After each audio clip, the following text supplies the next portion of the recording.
केली ना पावसाची पर्वा केली.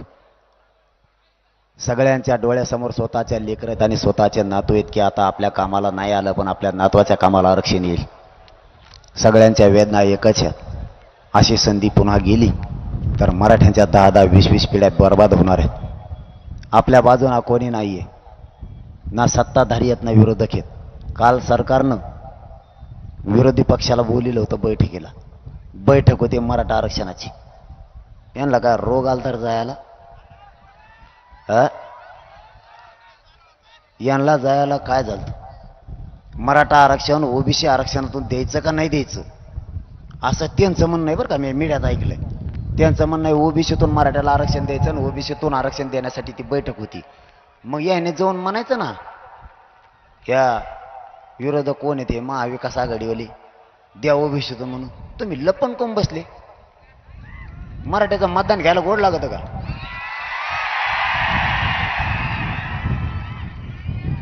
तुम्ही ते तर बैठकीला जाऊन सांगायचं ते देत नाहीत. बरं बार नाही गेले तर नका जाऊन त्या. समजा महाविकास आघाडीवाले काँग्रेस राष्ट्रवादी कोण कोण येतं, काँग्रेस लयच काँग्रेस झालेत त्यांच्या तरी रानात उगल्यासारखं कुंकड उगत येत. जाऊ द्या, नाही आले ते काय त्यांच्या मागं पळायचंय? तुम्ही सरकार आहे,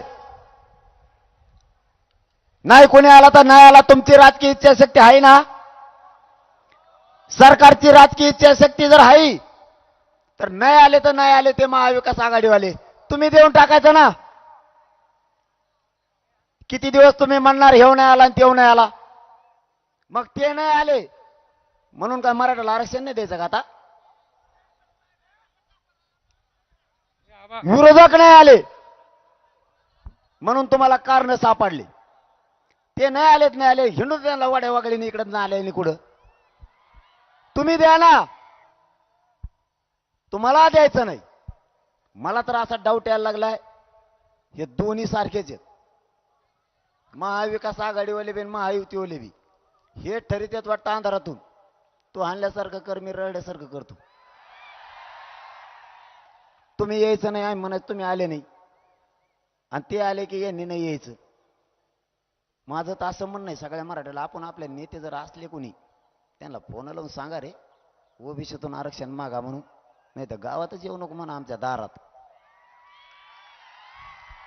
का रे बाबा तुम्ही सगळ्यांनी मिळून का रे आमचा जीव घ्यायचं ठरवलंय?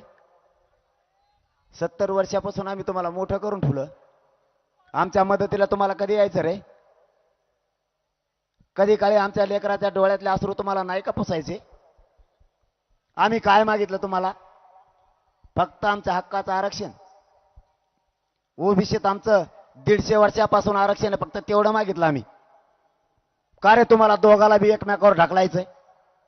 काय पाप केलंय माझ्या मराठ्याने? काय चूक केली मराठ्याने तुम्हाला मोठं करून?